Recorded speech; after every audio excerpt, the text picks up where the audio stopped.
नमस्कार, मैं हूं आपके साथ मयंक। आज 12 तारीख है और अगर हम पिछले 12 घंटों की खबरों पर नजर डालें तो हॉर्मूज जल रहा है। एक के बाद एक कई तेल के टैंकर्स पर हमले हो रहे हैं, जिनकी तस्वीरें अब सैटेलाइट से भी दिखाई देने लगी है। ईरान के कई टैंकर्स में आग लगी दिखाई दे रही है। उसी तरह ईरान की तरफ से भी, आईआरजीसी की तरफ से भी कई टैंकर्स को निशाना बनाने की खबरें हैं। लेकिन मैं इस वीडियो की शुरुआत एक ऐसी खबर से करना चाह रहा हूं जो ईरान के यूरेनियम को लेकर गेम चेंजर साबित हो सकती है, और ये इस और इशारा कर रही है कि ईरान के यूरेनियम को लेकर डोनाल्ड ट्रंप और पुतिन के बीच सीधी जंग शुरू हो गई है। देखिए, ये बेहद अहम खबर है और इसको समझने की जरूरत है।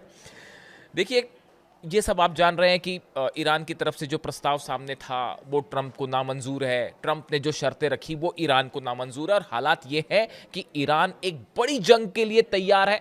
मिसाइल्स रेडी कर दी गई हैं, लॉन्च पैड्स पे जनता सड़कों पर है और वो आर पार के मूड में है। लेकिन इस बीच देखिए, पिछले 24 घंटे के अंदर दो डेवलपमेंट हुए। पहला डेवलपमेंट ये था कि पुतिन का एक बयान आया।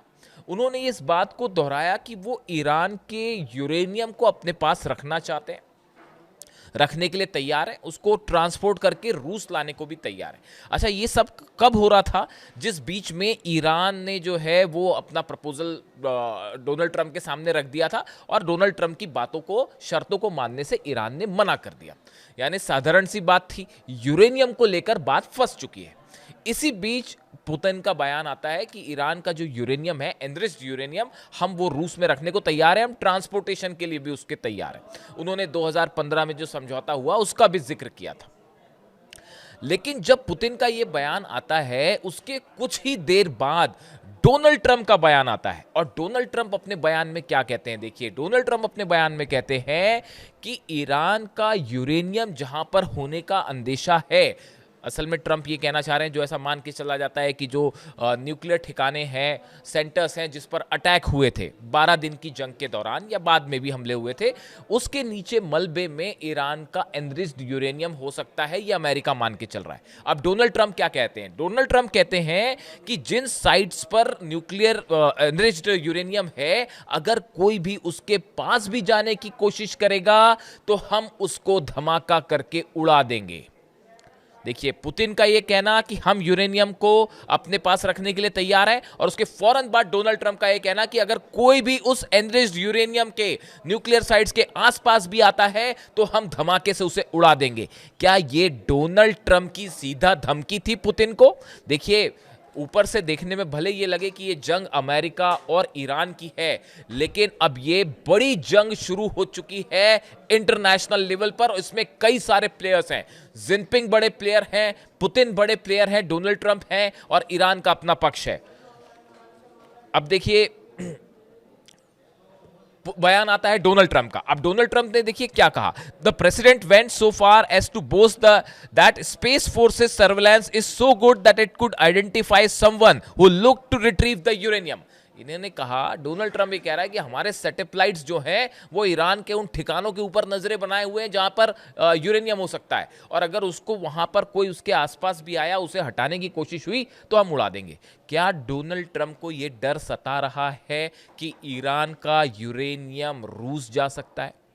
क्या ईरान ने इस यूरेनियम को कहीं हटा के दूसरी जगह शिफ्ट कर दिया है? ये वो तमाम स्पेकुलेशंस हैं, ये वो थ्योरीज हैं जो अब बहुत ही जिसको लेकर इंटरनेशनल एक्सपर्ट्स नजरें गड़ाए हुए हैं। आईएईए तो है ही, लेकिन बार बार पुतिन का ये कहना कि हम ईरान का यूरेनियम रखने को तैयार है, ये बात डोनाल्ड ट्रंप को कतई मंजूर नहीं है। देखिए, ईरान का यूरेनियम अगर पुतिन के पास जाता है, इसका मतलब ये होगा कि अब सुपर पावर पोजीशन में पुतिन होंगे, ना कि ट्रंप। बात नंबर 2, अब ज्यादा बड़ा प्रभाव रूस का होगा। रूस ये कहेगा, देखिए हमने जो है वो समझौता करवाया, कोई नहीं कर पा रहा था, ट्रंप खुद कुछ नहीं कर पा रहे थे, हमने ऐसे हालात में ये जंग को रुकवाया और समझौता करवाया। पूरे मिडिल ईस्ट में अमेरिका से ज्यादा बड़ा प्रभाव रूस का होगा।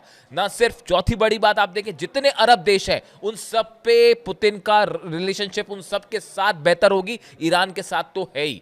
यानी अगर ईरान का यूरेनियम, ये बात सिर्फ यूरेनियम और न्यूक्लियर बम की नहीं है, अगर ये यूरेनियम रूस पहुंच जाता है या रूस को देने का समझौता होता है, इसका मतलब अमेरिका की सुप्रीमेसी हमेशा के लिए खत्म। और मिडिल ईस्ट में तो वो हाल अमेरिका का जिसकी कोई हद नहीं। देखिए यही वजह है कि डोनाल्ड ट्रंप किसी भी सूरत में यूरेनियम को रूस के हाथों सौंपने के लिए तैयार नहीं होंगे। बात नंबर एक। अब देखिए दूसरी बड़ी चीज है, ईरान की तरफ से बात साफ कर दी गई है कि मैं आपको पहले ही कह रहा था कि किसी तरह की कोई डील नहीं हो सकती, ये सिर्फ टाइम बाइंग एक सिचुएशन है। अपने नफे नुकसान के हिसाब से डोनाल्ड ट्रंप कभी सीज फायर कर देते हैं, कभी शेयर मार्केट ऊपर बढ़ाना हो तो बयान दे देते हैं कि अच्छी बातचीत चल रही है, और फिर कभी जो है ज़रूरत पड़ी तो धमकी देने लगते हैं। तो ये सिर्फ जो है अपने फायदे नफे नुकसान के मुताबिक वो अपने बयान दे देते। मैंने आपको पहले से ही कहा था कोई डील नहीं होगी। आपको ईरान की जनता का मूड समझना होगा। ईरान की जनता, आप सड़कें देखिए वहां की, रात को क्या हाल होता है। बीती रात लाखों लोग, हर रात की कहानी है, लाखों लोग सड़कों पे आते हैं, और ऐसा गुस्सा मैंने, आप देखें बड़ी बड़ी रेवोल्यूशंस जो होती हैं उस समय ये सिचुएशन होती है। अगर आप दुनिया की बड़ी बड़ी रेवोल्यूशंस की बात करें, रशिया की, फ्रांस की, तब आपको ऐसे नज़ारे देखने को मिलते हैं जैसे ईरान में जो लोगों का गुस्सा है, और सबके सब अपनी सेना के साथ ऐसी मजबूती से खड़े हैं जैसे पहले कभी ना हो। यानी देखिए जो खबरें थी प्रदर्शन सरकार के खिलाफ, वो सब खत्म हो चुके हैं। अब आप देखिए वहां की जो ग्राउंड रियलिटी है, ईरान का बच्चा बच्चा एकजुट हो रखा है और अपनी सेना के साथ खड़ा हुआ है। यानी ईरान की जनता कतई इस मूड में नहीं है कि किसी तरह की डील हो। अब हॉर्मुज में आ जाइए आप। हॉर्मुज में ईरान के कई जहाजों पर हमले हुए हैं जिनकी तस्वीरें सैटेलाइट से दिखाई दे रही हैं। खार्ग आइलैंड के पास बड़े हिस्से में समंदर में तेल फैल चुका है, इसकी तस्वीरें सैटेलाइट से दिखाई दे रही हैं। अमेरिका के कई जहाजों पर हमले हो रहे हैं, अब इसका अनाउंसमेंट भी नहीं हो रहा। देखिए पहले तो अनाउंसमेंट हो रहे थे, लेकिन अब हालात ये हैं कि आरजीसी की तरफ से जो हमले हो रहे हैं, कहीं कोई क्लेम नहीं है, बस हमले चल रहे हैं। और अमेरिका के जहाजों को भी लगातार नुकसान हो रहे हैं। कई ड्रोन्स ईरान में घुसने की कोशिश की है, कई ड्रोन्स ने बीती रात उनको सीधा ईरान ने अपने डिफेंस सिस्टम से तबाह कर दिया है। यह हाल पूरे उन द्वीपों का भी है जिनके आसपास जो है जंगी जहाज खड़े हुए हैं। यानी आप देखिए पूरे मिडिल ईस्ट में ईरान के आसपास वो हालात हैं जो सिर्फ इस ओर इशारा कर रहे हैं कि यहाँ से बड़ी जंग के अलावा और कोई रास्ता नहीं है। अब देखिए इसके अलावा दो तीन अहम बड़ी खबरें हैं। एक तो ईरान और रूस के विदेश मंत्री भारत आ रहे हैं। ब्रिक्स समिट में विदेश मंत्रियों की बैठक होनी है। इसमें हिस्सा लेने के लिए नई दिल्ली आ रहे हैं अब्बास अराक्ची साहब और रूस के विदेश मंत्री लावरोव। देखिए अब्बास अराक्ची साहब को पहले भी भारत आना था, लेकिन जंग की वजह से वो नहीं आ पाए। वो बायलैटरल मीट थी, बायलैटरल दौरा होना था वो दोनों देशों के बीच में, लेकिन अब ये ब्रिक्स की समिट के लिए आ रहे हैं। लेकिन अब्बास अराक्ची का भारत आना स्पेकुलेशन है इस बात के लिए कि भारत में रूस और ईरान के दोनों के विदेश मंत्री के होने के बाद भारत की ऑयल पॉलिसी, कैसे ऑयल इंपोर्ट किया जाए, कौन सा एक ऐसा रास्ता बनाया जाए जहां पर बिना किसी विवाद के जो है वो ऑयल सप्लाई भारत के लिए जारी रहे, ईरान से इस बारे में बड़ी चर्चा हो सकती है। रूस के विदेश मंत्री भी यहां मौजूद रहेंगे, लावरोव। यानी एक बड़ा स्टैंड तैयार हो सकता है क्लैरिटी के साथ कि आने वाले दिनों में कैसे ईरान का तेल भारत पहुंचे और कैसे रूस का तेल भारत पहुंचे। देखिए ईरान को इस समय सबसे ज़्यादा ज़रूरत है, अपना ऑयल रिजर्व उसके फुल हो रहे हैं। मैंने आपको पहले बताए थे ज़्यादा से ज़्यादा ऑयल जो है ईरान एक्सपोर्ट करना चाह रहा है और सबसे बड़े बायर्स में से एक जो है वो भारत है इस समय।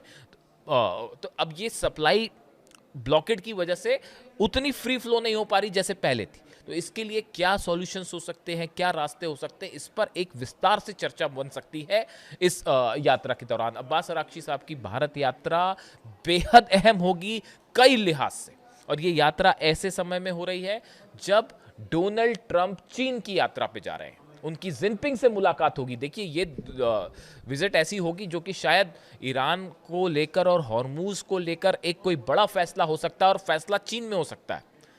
देखिए नुकसान तो बड़ा ज़बरदस्त चीन को भी है, क्योंकि ऑयल मार्केट उसका पूरा इम्पैक्ट हो रहा है, उस पर इकॉनमी पर असर पड़ रहा है। देखिए रूस का ऑयल भी जो है, रूस के ऑयल की डिमांड है, लेकिन जो चेन है सप्लाई वाली वो प्रभावित हो रही है। जिस तरह से जिस रूट से सप्लाई होनी चाहिए वो प्रभावित है। तो ये एक ऐसा क्राइसिस है जिसका पूरी दुनिया पर, अर्थव्यवस्था पर असर पड़ रहा है, और इसके लिए जिम्मेदार है एक राष्ट्रपति की जिद जो अपने जहाज लेके खड़े हुए हैं। ऐसा कई एक्सपर्ट्स की राय है। अब सवाल ये है कि चीन यात्रा डोनाल्ड ट्रंप की, अब्बास अराक्ची और लावरोव की भारत यात्रा, क्या इस बीच किसी एक ऐसा कोई फ्रेमवर्क तैयार हो सकता है जिसको लेकर हॉर्मूज खोलने पर चर्चा हो, या जिसमें हॉर्मूज से कैसे ऑयल सप्लाई जारी रहे इसको लेकर चर्चा हो, इसको लेकर फ्रेमवर्क, इस पर नज़र बनाए रखने की ज़रूरत है। अगले 1-2 दिनों में चीज़ें साफ होंगी। लेकिन देखिए, इसी दौरान खबरें ये हैं कि ईरान ने एक बार फिर बड़ी जंग की तैयारी कर ली है। मुस्तबा खामेनेई ने आदेश दिए हैं अपनी सेना को, मिसाइल्स को लॉन्च पैड्स पे रेडी रखा जाए, ड्रोन्स को तैयार रखा जाए, anti ship missile Abu Mahdi तैयार कर दी गई हैं। बड़ी संख्या में ईरान की सेना का मूवमेंट देखा गया है खार्ग आइलैंड के आसपास, केशम आइलैंड के आसपास। ये वो द्वीप हैं जहां पर हमले हो सकते हैं अमेरिका की तरफ से। यहां पर बड़ा सैनिकों का मूवमेंट है, मिसाइल्स का मूवमेंट है, जो खबरें आ रही हैं। यानी हॉर्मूज एक बार फिर बड़ी जंग की तरफ आगे बढ़ रहा है। और इस बार शायद देखिए, 2 खबरें हैं ईरान से। एक तो मुस्तबा खामेनेई, सुप्रीम लीडर ईरान के, उन्होंने अब कमान अपने हाथ में ले ली है। उनको लेकर तमाम खबरें थी कि वो उन पर हमला हुआ है, उसके बाद से वो घायल हैं। लेकिन अब जो खबरें हैं वहाँ से कि उनकी हालत अब कहीं बेहतर है, वो तेज़ी से स्वस्थ हो रहे हैं और अब उन्होंने सेना के ऑपरेशन को अपने हाथ में ले लिया है। अहमद वाहिदी साहब जो सेना अध्यक्ष हैं, सेना प्रमुख हैं आरजीसी के, उनके बीच में, मुस्तबा खामेनेई के बीच में और अब्बास अराक्ची साहब, ये तीनों सेंटर्स में बहुत अच्छा कम्युनिकेशन है, बहुत अच्छा तालमेल है। और अब जितने फैसले हो रहे हैं वो इन 3 ध्रुवों के बीच में हो रहे हैं।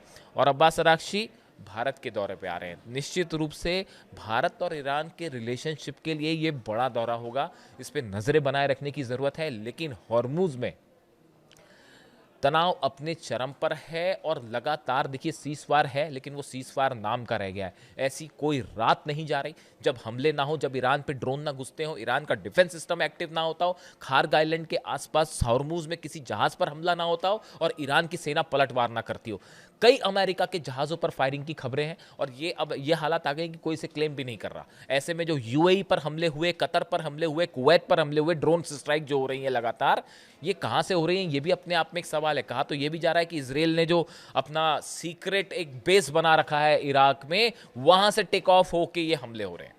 और गौर करने वाली बात है कि हमले ड्रोन्स के हैं, बैलिस्टिक मिसाइल्स के नहीं है। अगर बैलिस्टिक मिसाइल के हमले होंगे तो सैटेलाइट कहां से उसको तुरंत ट्रैप कर देगा कि भाई कहां से मिसाइल फायर की गई। लेकिन हमले हो रहे हैं ड्रोन से, क्योंकि ड्रोन को ट्रैक करना थोड़ा मुश्किल होता है। तो अब इस लिहाज से हॉर्मूज जल रहा है, भयंकर जंग की तरफ मामला आगे बढ़ गया है। और डिप्लोमेसी के हिसाब से 2 अहम दौरे, डोनाल्ड ट्रंप का चीन दौरा, हमारी नजरें रहेंगी इसमें क्या होने वाला है, और दूसरा अब्बास अराक्ची और लावरोव जो रूस के विदेश मंत्री हैं, उनका भारत दौरा। जो भी अपडेट होगा इन सभी खबरों से जुड़ा मैं आप तक पहुंचाऊंगा। कमेंट करके बताइए वीडियो कैसा लगा। Thank you so much.